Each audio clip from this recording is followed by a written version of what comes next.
Alright, here we are. Got a new project. Got a 1957 Chevrolet 6400, otherwise known as a dump truck or grain truck, 2-ton truck. This truck came out of Indiana and it looks like it's not been plated since '93. The guy I got it from indicated that it probably was used longer than that. It's not been that long since it ran, but we're looking at least 20 years since it ran. We got this really cool wood bed. It's wood sideboards, wood cross members. It came with free wasps. But yeah, look at the size of those cross members, wood cross members. There's my hand. Like, you know, she's pretty stout bed. Single cylinder hoist, PTO driven pump. It's pretty standard issue grain truck stuff.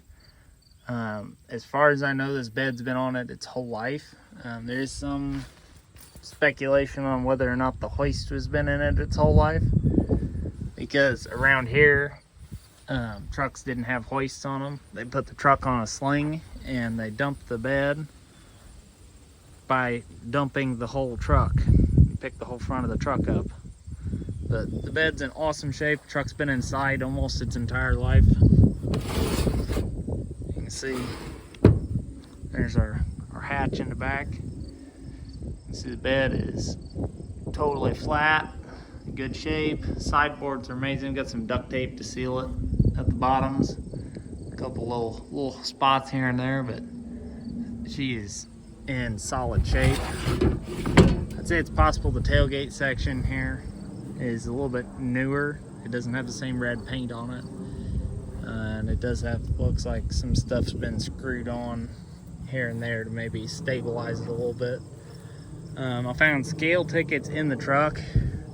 Truck weighs 8,600 pounds empty. They were running it up to 25.9 loaded, so it's a little heavy for the old truck. It is a factory V8 truck. You get the V badge right there. As I've researched I've done, is it would have been a 283. The 265 was not available in big trucks. The 265 was only available in cars and pickups. We do have a kind of a fender delete going on, which is pretty common on these old trucks. She's pretty rusty. This cab and, well, this body style in general was bad about rusting. Comes with free beer cans, mouse nests, all that, but we do have door hinges. These trucks are bad about rusting out in the door hinges. This one's not entirely gone yet. There is still some metal there. Running boards aren't too bad, or steps I mean.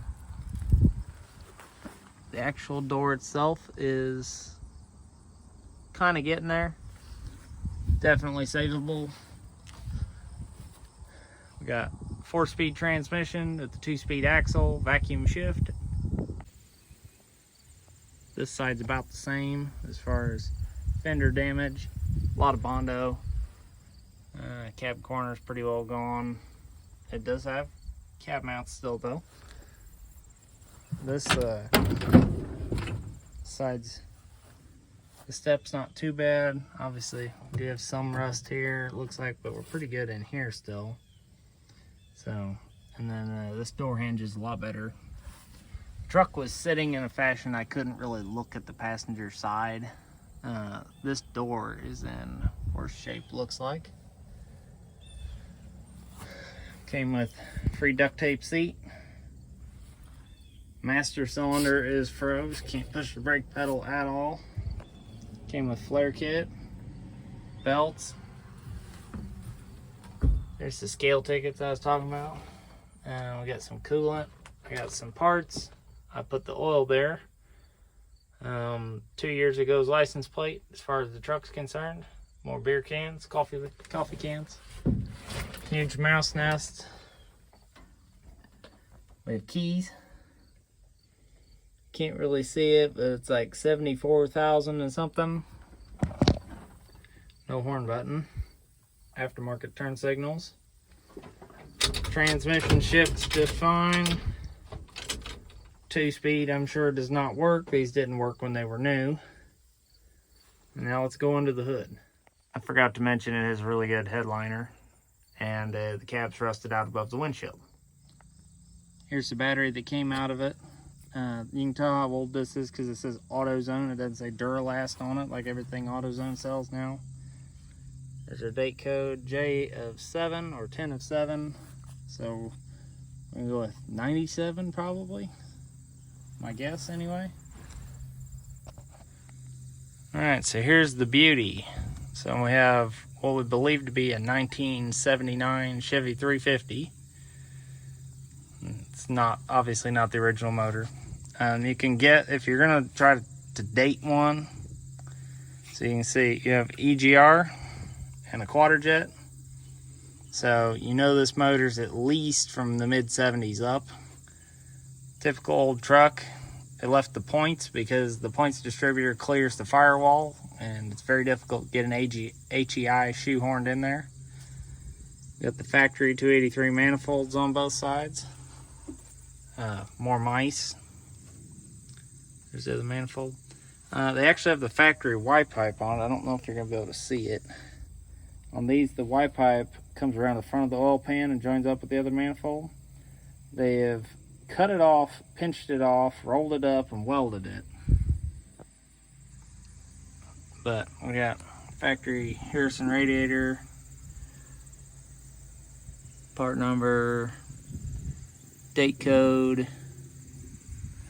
But the only thing I know about this truck is the engine does turn over. And like I said, it's been sitting about 20 years, give or take. Wiring is an absolute disaster. They put this alternator on here, just wired it back into the dash. This is the wiring for the voltage regulator here. Well, or not the voltage regulator, but this is the generator wiring. There's the voltage regulator wires right there to put a generator back on it. Got ballast resistor on the firewall there. Looks like it used to be green. There's a ton of orange peel in this paint. I don't know if you can see it. Yeah.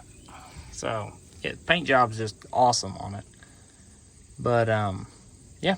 So we're going to see what we got here. I'm going to start by establishing whether we got power to the coil or not, or power, probably start at the ballast resistor and work my way that direction. Then we'll pop the cap off, clean the points. I did turn the motor over for a second a couple weeks ago, but it did not fire up. I didn't expect it to. We just poured a little gas in it and hit the key and nothing happened. So, like I said, that was about 2 weeks ago, maybe 3. So we're just gonna see what we got, and hopefully she'll run. Then we can maybe move it around. I don't think any of the brakes are stuck. One was stuck, but it freed up while we were unloading it off the trailer. So that's what we got. Forgot to mention the hood spring delete. End of it broke off, and so we got baseball bat holding the hood up. So if I die, make sure to let people know. As I was getting ready to work on the distributor, I noticed that this is not attached. The pivot point is coming apart back there. So we're gonna have to address that once we have spark, otherwise we'll end up with stuck at wide open throttle or something. If you have any plans to work on an old truck or old tractors or anything like that, you probably should have a box like this. That's what I keep all my points tools in. So I got, honestly not sure why the mic's in here, but you know, we got spark plug gappers, little funky ignition wrenches, a million different little files. That's actually a scalpel. More little wrenches, little screwdrivers, little picks, you know, screwdrivers, all that kind of stuff. Normally I'd have a feeler gauge in here too, but I'm not sure where that went. I don't know how old this mic is. It was in the box when I got the box. But if you look right there, it says Starrett. It's an actual Starrett mic. So, cool trivia piece. There's your garage sale find for the day. I picked up this box I don't know how long ago, a couple of years ago. It had that little mic in it. I never even looked at it. I knew it was a Starrett. I just looked that mic up. It's discontinued now from Starrett. Anywhere from $275 to $300 new. Had no idea. I figured, you know, maybe a $50 or $40, somewhere in that ballpark. Had no idea. Well, guess I made out like a bandit on that. Alright, so what you want to do is set your black terminal on your voltometer on the ground cable, and you set this to volts, less than 20 volts. And then you want to check it, make sure you have ground, so you touch it to positive. I don't know if you can see that, but it says 12.27, so we got 12 volts. Now we go check by turning the key on to see if we actually have power. Ow, there's a hood there.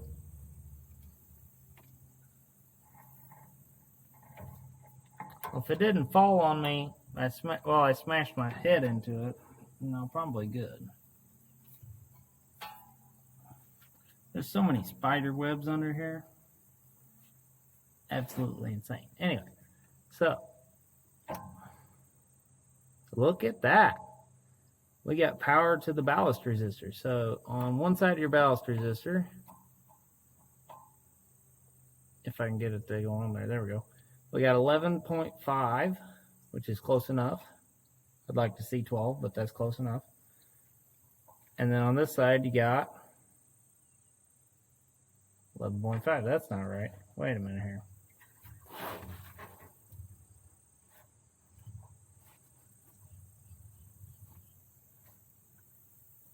So 11.5, 11.5. Huh. What's supposed to happen is it's supposed to have 12 on one side and like 7-ish on the other side. But I don't understand that. Alright, so next we're going to look and see if we have power at the coil, since we have... Yep, so we got 11.5 at the coil. That's not right. We'll go with it though. So that means we're all set for spark. We just need to clean the points probably, and then we'll have spark. Alright, so there's the inside of our cap. That cap is in beautiful condition inside, no corrosion whatsoever. Rotor pretty much the same way, no corrosion whatsoever. I have a feeling it had a tune-up recently. When I say recently, I mean like, you know, the same decade that it got parked. Not like, you know, 2 decades before, like a lot of these. If you look right there, you can see that corrosion on those points. So we'll get in there with the file and scrape her clean. Alright, so what you want to do is you want to get out a file like this, which the camera won't focus on. Yeah, it's still not going to focus. Anyway, it's just a little bitty file. It's flat, it's not tapered in any way, it's fairly aggressive. And just get it in there between the contacts and file.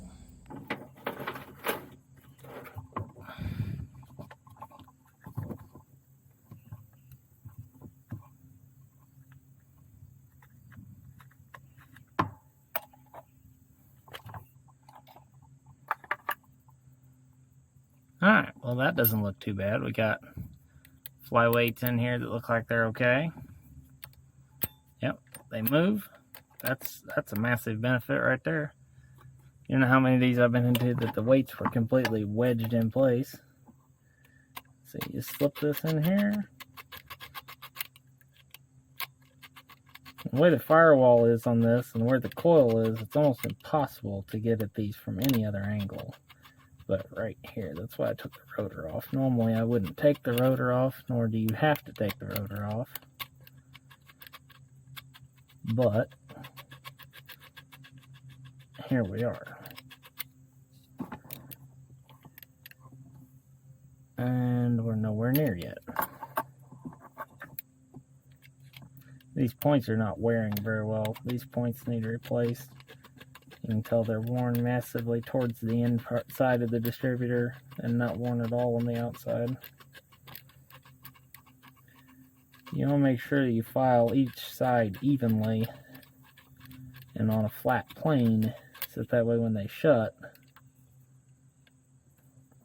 which you can usually twist this back and forth and watch the points open and close. There's usually enough movement there, so you can kind of get an idea where you're at. But also something I just noticed is this breaker plate's moving around. There's a little slop in the vacuum advance line. It's kind of allowing it to move a little bit. But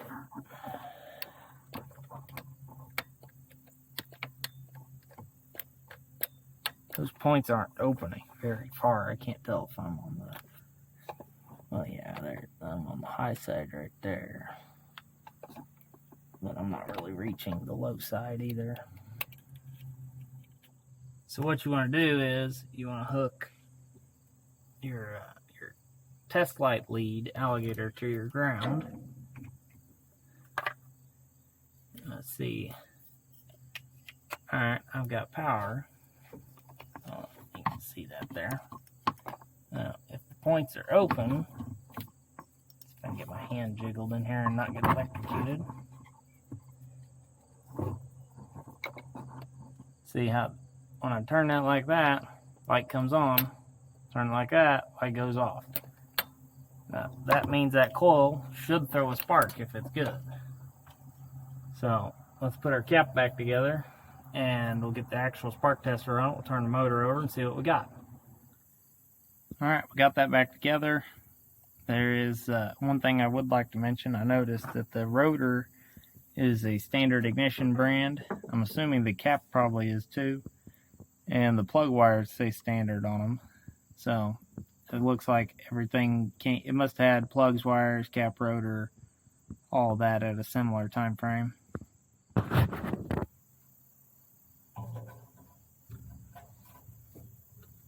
So because it's easy to get to, we're going to pull a second plug wire on this bank. Slap our spark tester in line here. Lose the spark plug. There it is. Snap that on there. I'm going to assume you can see that. Alright, if you see it spark collar, I'll hook the battery back up here.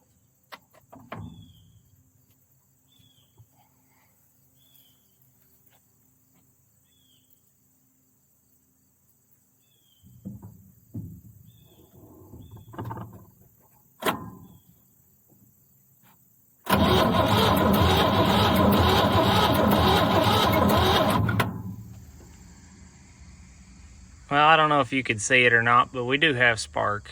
Next thing is we got to address the massive vacuum leaks because we'll never get it started like this. Because see this line back here that goes up and around and goes down there? That goes to the brake booster. And most of the vacuum line that was on it, you can see here, I think that's probably vacuum wipers, you know, the line for the vacuum 2-speed, all of that stuff is completely rotted off. So we're gonna have to block off that vacuum tube for now. Just that way we know we're not trying to suck way too much air. All right, so we got that blocked off. Harnessed my inner backyard mechanic and put a nice bolt in there, just some random bolt off the shelf. Get that up out of the way.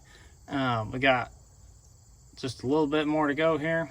We got to unhook the fuel pump because ironically it already started pumping fuel into the carburetor, so the carburetor's already full of rotten nasty gas. Just in the little turning the engine over, checking for spark, it already pumped fuel up, which is awesome that the fuel line's not plugged. It's terrible that now we just filled all that full of trash, but you know, I knew better to cut that line off before we even started this. So, you know, that's what I get for being lazy and not getting there. But we got it now. Alright, so we're going to get started on this. We're going to get it started. we're gonna get started on getting it started, however you want to say it. Anyway, it's got us a coffee cup full of gas here. We're gonna try to fill the float bowl very, very gently. Hopefully it's not already full of the world's nastiest gas. We're gonna spill some all over the mouse nest that's on the intake. That way when it catches fire, it'll burn the whole truck down, not just the carburetor.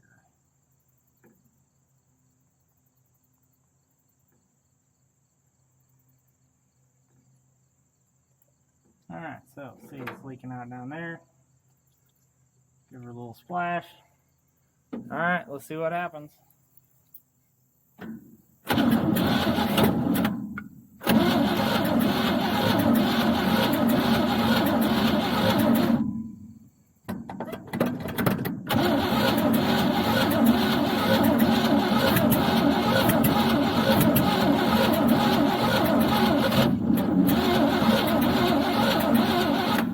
Round two.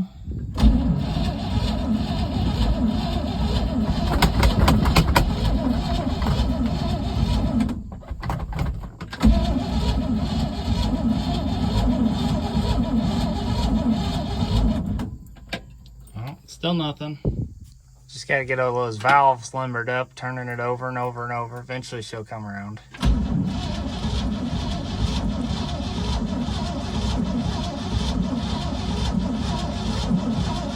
It was sputtering a second ago.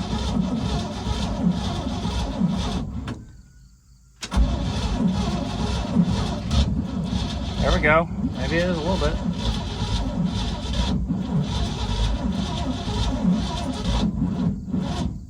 Kind of sounds like there's too much timing.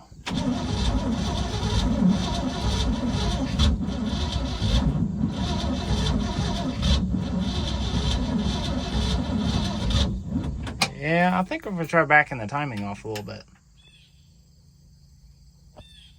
Alright, so we turned the distributor back just a fuzz.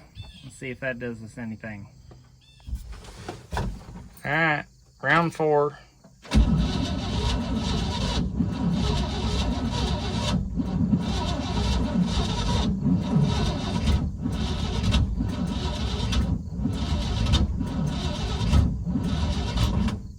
Alright, I'm gonna stop. I've got a suspicion. I want to check it before I damage something. Alright, so what I'm gonna do here is I'm gonna go through and roll the motor over full 2 turns. Remember, you gotta do 2 crankshaft turns to get through 1 turn of the camshaft. And so we're gonna go through and make 2 full crankshaft turns just to verify we don't have a valve hanging open. So what I'm suspicious of is that there's a valve sticking open, and every time that starter drags is because the piston's hitting the valve. I just want to double check just to be safe.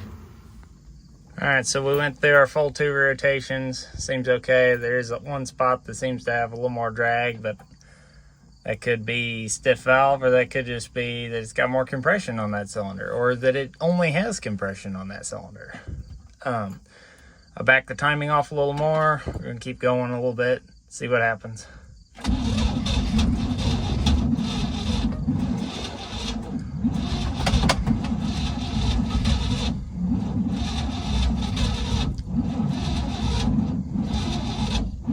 It's so close.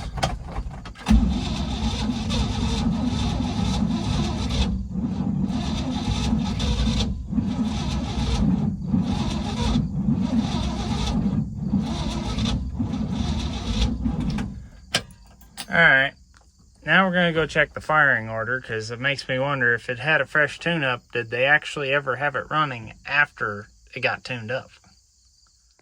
Alright, so the firing order is 18436572. So we already tracked back, so this one's number 1 right here. That's not the normal place you would find number 1, but we're going to go with it.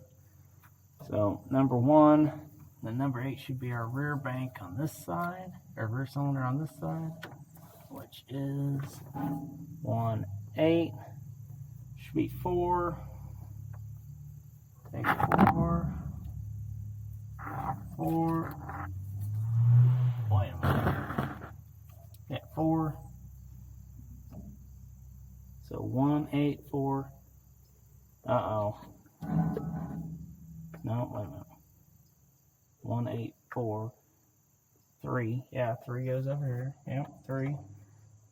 1, 8, 4, 3, 6. It's hard to work around the camera, and there's not a lot of hood space under here. 6.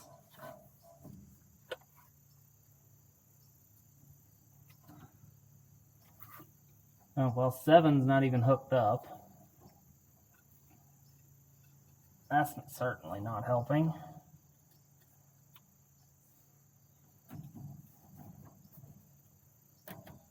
Let's do a little rearrangement here.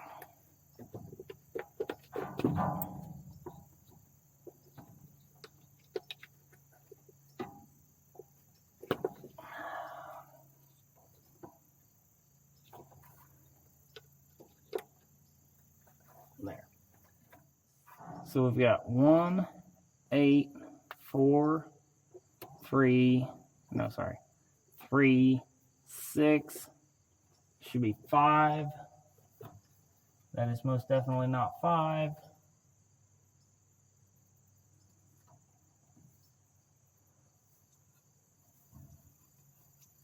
7. And then it should be 2. Alright, actually, so that is 5. So, yep, our firing order is correct. I don't like how this cap sits on here, but I don't think there's a lot I can do about it. I get a screwdriver. I'm going to take this cap off again and see if we can play with that, because that may be our problem.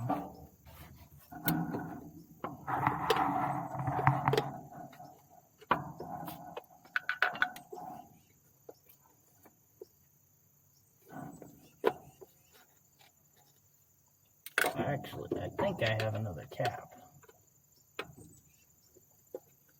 Although I might not, because I think I got a cap for a non-points window distributor, and this is a points window distributor. Alright, so we rolled it around the top dead center, found the mark on the balancer. So what we've got is our number 1 plug wire, which is this one right here. This one here. The rotor, which is really hard to get this cap up where you can see it, but the rotor is pointing relatively in the direction. It's hard to film, and you can see the rotor is kind of pointing in the direction of number 1. So we got to be kind of close. But I just can't believe that that's the right timing. Something's up with this. I'm gonna play with it for a few more minutes and see where we get with it. So I messed with the retainers on the cap, got the cap settled in a little better, tried to retard the timing a little more, and I actually attached all 8 plug wires. So we're gonna try this again. Oh, helps you hook the battery up. Alright, so we pulled all the plugs out of it. Now we're going to see if it still has that tight spot that it slows down in, or if it just spins free now.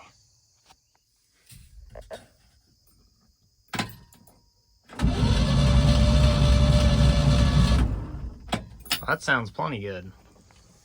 Alright, so we got a fresher battery, and put all the plugs back in it.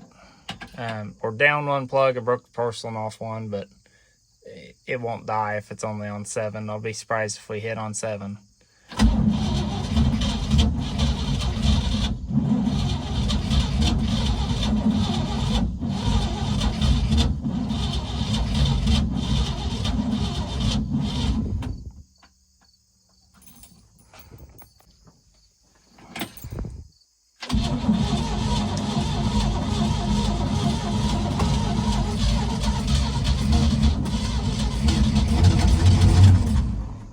Oh, we're so close.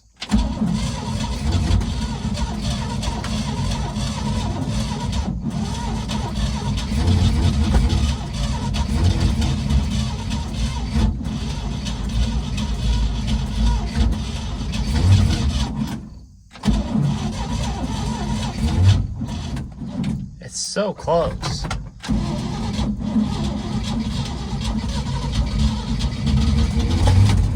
Oh, It's so close.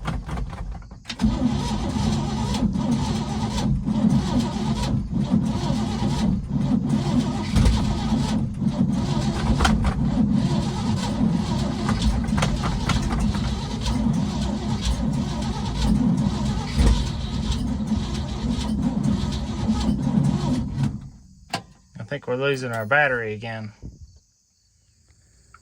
All right, so we're gonna give this another shot. I put a new starter on it. We had a starter failure.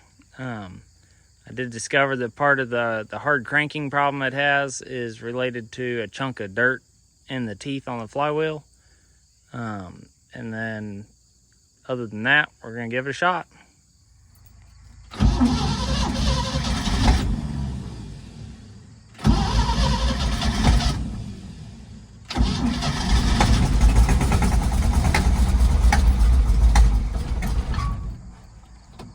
It ran.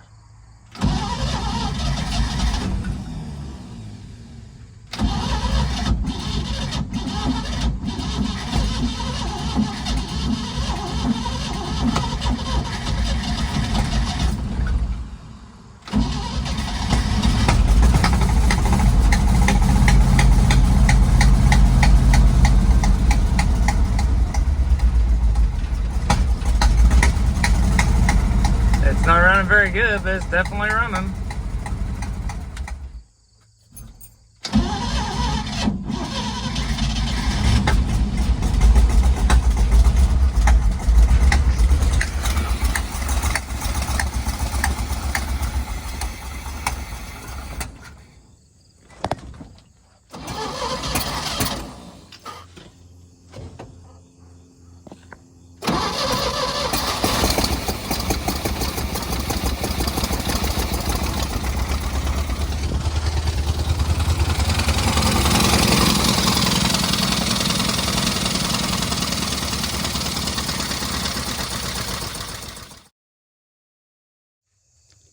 All right, so we're gonna pop this valve cover off, make sure we don't have any stuck valve train.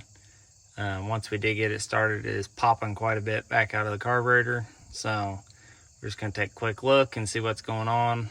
If there's nothing under this one, then we'll pop the other one.